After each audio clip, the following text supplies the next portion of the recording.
Nesse episódio do Flintcast, diretamente do Web Summit Lisboa, a gente recebe o Bruno Rocha, o famoso Hugo Gloss.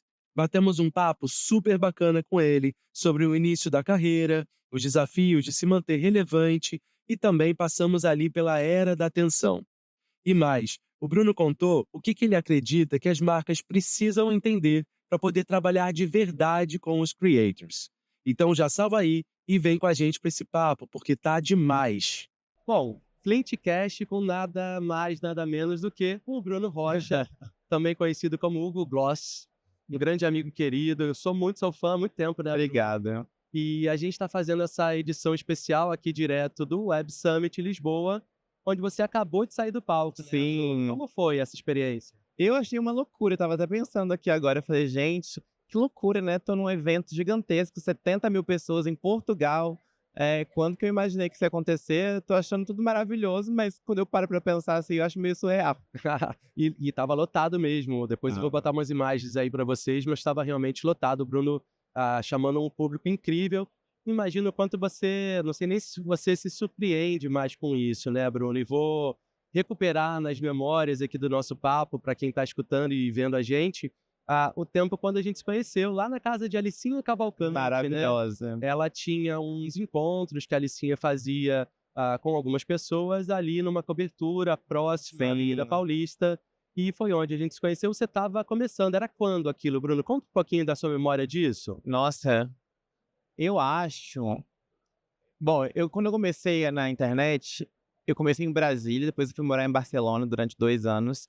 E aí, quando eu voltei para o Brasil foi em 2010, então eu acredito que seja mais ou menos 2010, 2011, por aí. Tá bom, eu achei que fosse antes até, olha isso. Não, não. 2010, a gente estava por ali e você começou a frequentar aqui, lá no Brasil, alguns Sim, lugares e apelidou-se de Hugo Gloss, né? sim, Para muita gente essa história já foi muito contada, já. mas tem muita gente que talvez tenha esquecido. De Não, onde muita saiu gente não isso? sabe, muita gente até hoje já são aí, sei lá, 15 anos, 16 anos de história, né, e as pessoas ainda se surpreendem de falar assim: "Nossa, mas você chama Bruno", quando me chamam de Bruno, as pessoas se surpreendem, falam: "Não, mas o nome dele não é Hugo, o nome dele não é Hugo Gloss".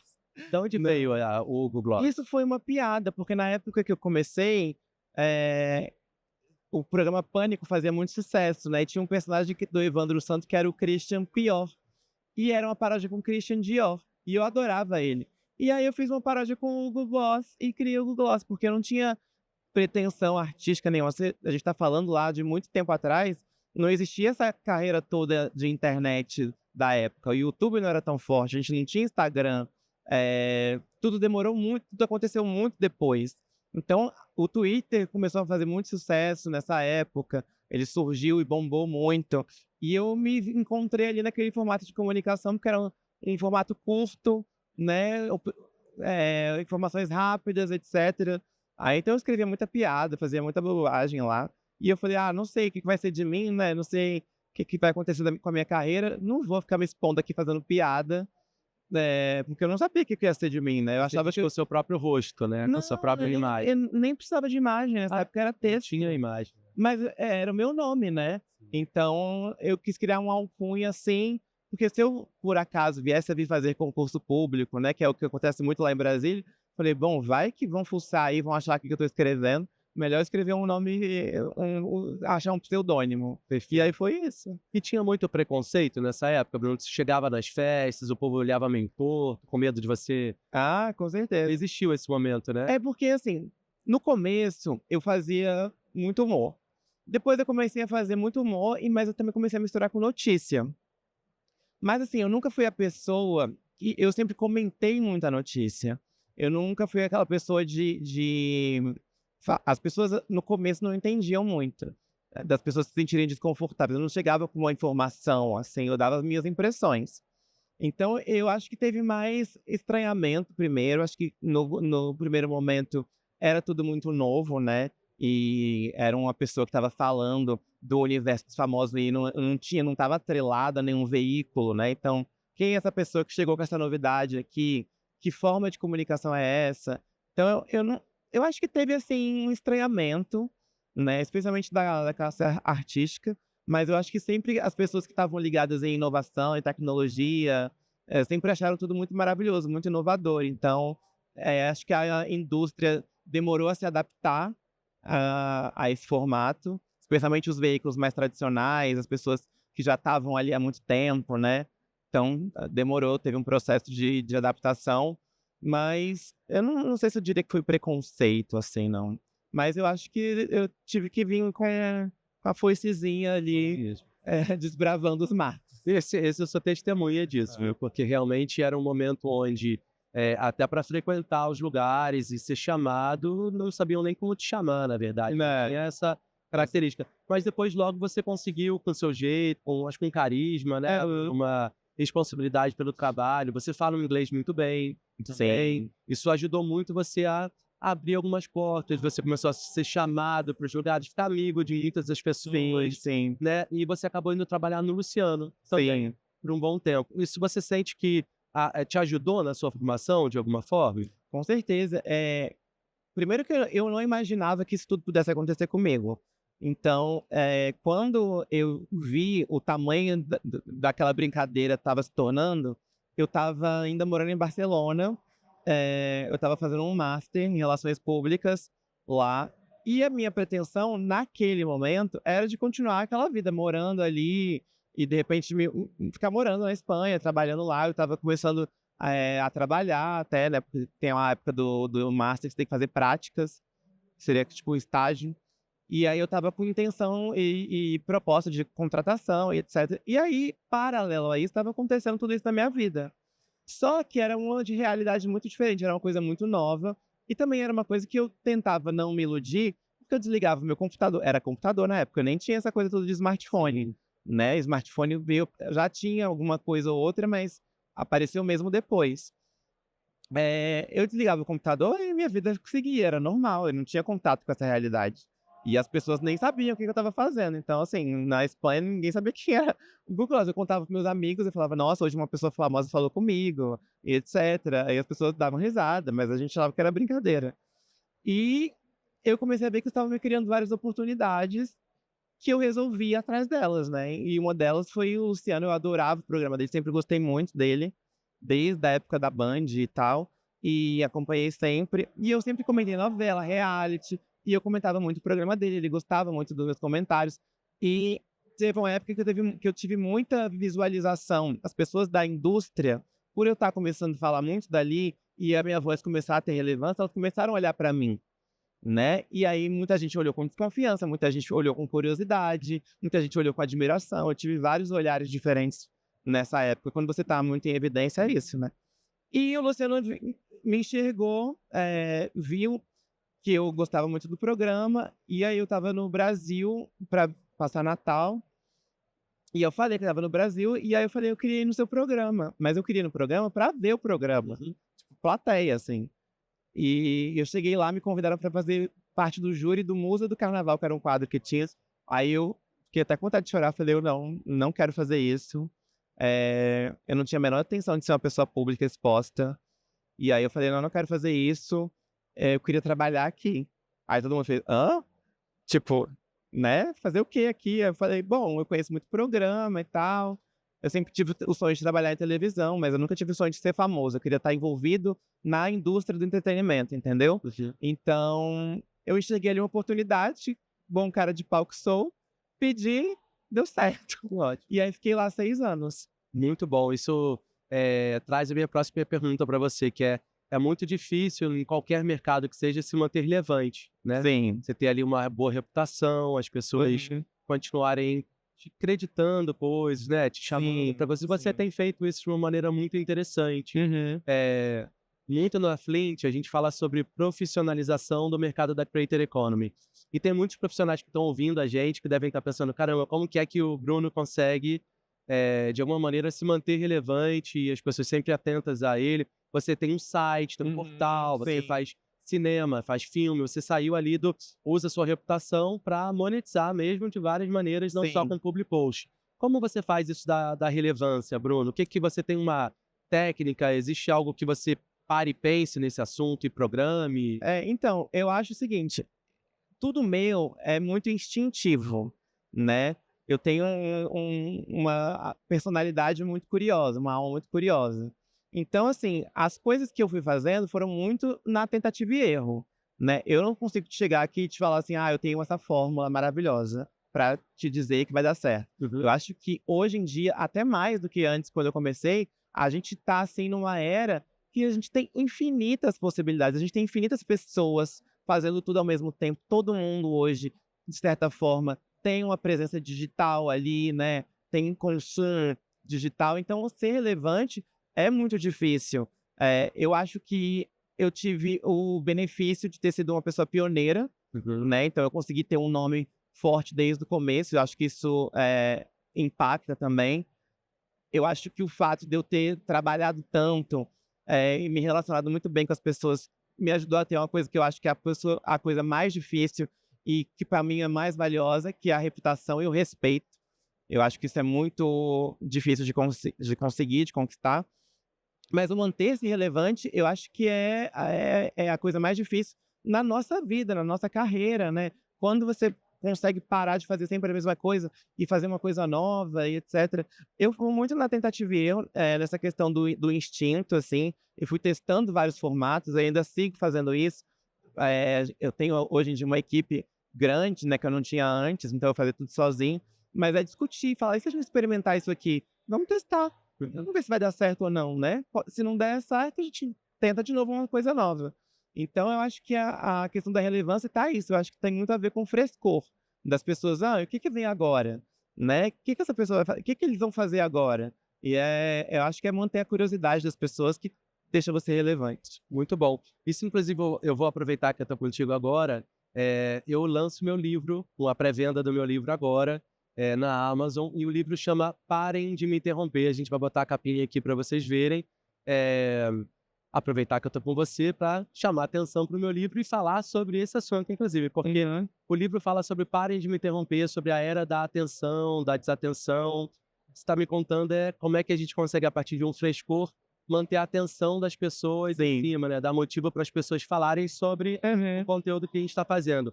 Essa sua equipe é o quê? Tem uma reunião de pauta? Não, Como funciona isso? engraçado que uma das coisas que eu mais lutei na minha vida, eu acho, é na verdade, quando a internet surgiu para mim, eu enxerguei muitas possibilidades. Então, eu sempre gostei de estar nesse ambiente em que tudo é possível, né, recebendo muita informação, etcétera. Então eu sempre tive ojeriza, eu nunca quis ter uma redação física. Olha só. Eu nunca imaginei, não fazia sentido, nunca fez sentido para mim.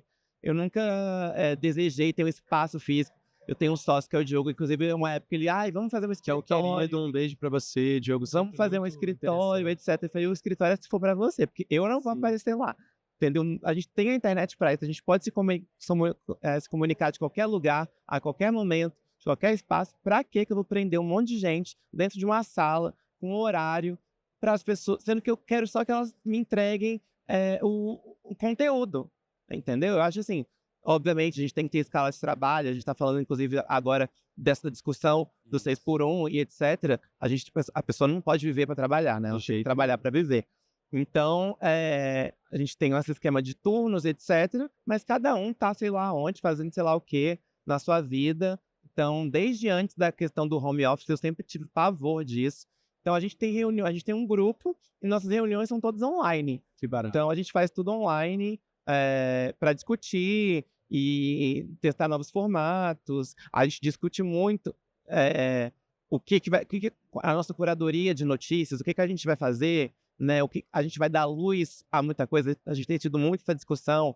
Será que a gente vai dar espaço para essa notícia, para essa pessoa, por mais que aquilo me renda, cliques, né, que teoricamente eu tenho, quanto mais audiência eu tenho, mais retorno de publicidade eu tenho, mais dinheiro eu tenho, mais dinheiro eu ganho, né. Então, mas isso entra aí já num ramo ético muito, que acho que tem que ser muito definido, muito criterioso, assim, que é o que volta para o que eu disse antes do respeito à reputação. Perfeito. Não adianta você querer ganhar dinheiro rápido, porque depois ele vai ser Ele vai provavelmente se vai voltar ruir. contra você. Exatamente, vai terminar Exatamente. ruindo ali a sua Exato. reputação.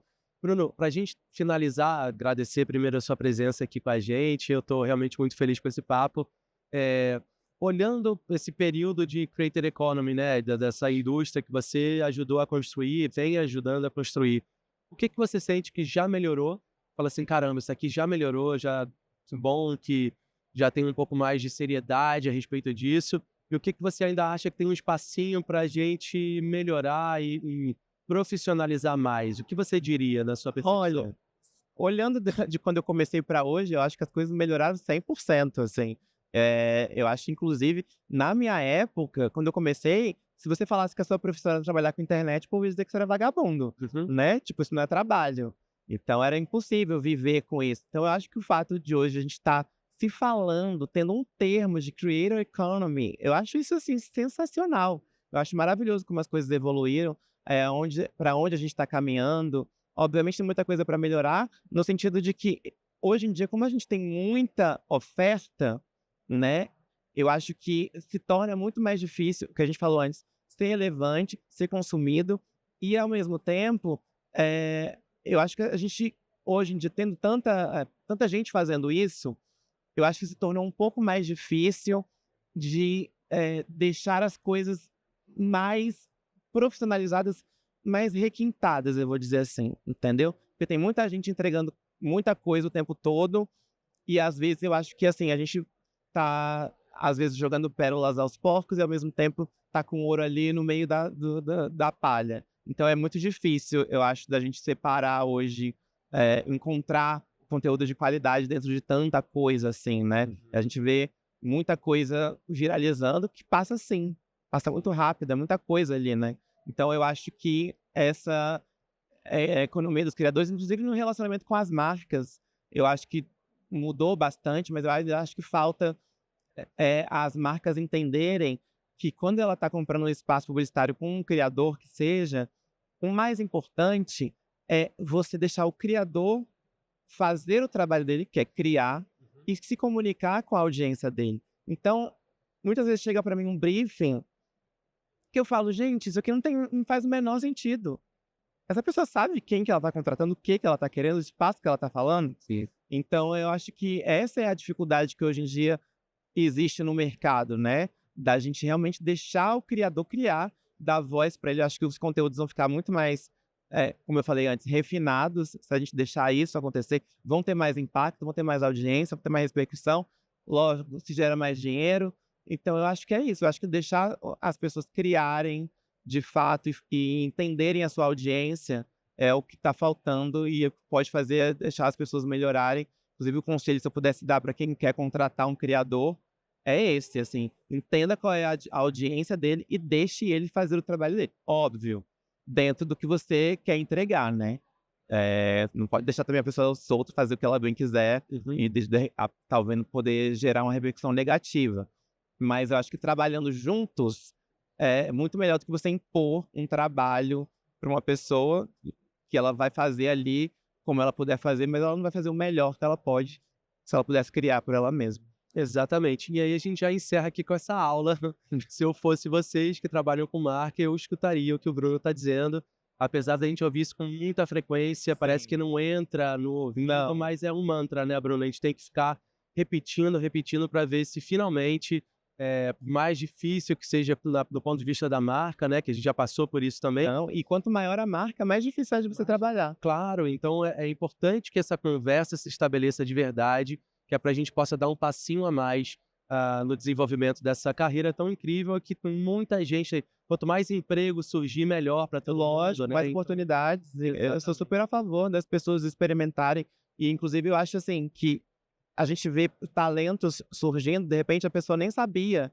Eu vejo hoje em dia médicos fazendo conteúdos maravilhosos, pessoas que você não imaginava. É tanto conhecimento sendo compartilhado o tempo todo, é tanta gente que tem coisa para dividir, que para mim quanto mais melhor. E acho que hoje em dia a gente tem muito nicho para muita coisa, tudo que você imaginar, você encontra alguém falando sobre aquilo. E a gente tem criadores de conteúdo para todo tipo de conteúdo.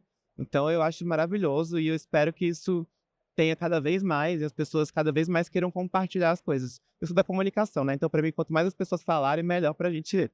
é isso aí. Quanto melhor a gente se comunicar, melhor para todo mundo. É. Bruno, muito obrigado. Obrigado. Gente, a gente termina aqui o Flintcast, direto do Web Summit Lisboa. com esse ilustre e querido convidado. Muito sucesso para você, Bruno, mais e mais. Que Sucesso pro você... livro. Muito obrigado mesmo pelo carinho e desejo que você continue aí, de alguma maneira, continuando a abrir essa trajetória para outras pessoas que estão vindo aí atrás de você. Eu sei que deve ser difícil ter esse papel, mas eu acho que você dá bastante conta de fazer isso, né? Obrigado. Espero que sim, né? Sim, sim, é muito bom. Obrigado pelo espaço, pela oportunidade e muito sucesso para nós. Muito bom, muito obrigado. Até logo, gente. Tchau. E aí, quer ficar por dentro dos assuntos mais relevantes da economia creator? Então acesse os canais Flint e aproveite para conhecer os nossos cursos e o nosso time de professores e professoras. A linguagem creator é para todas as profissões.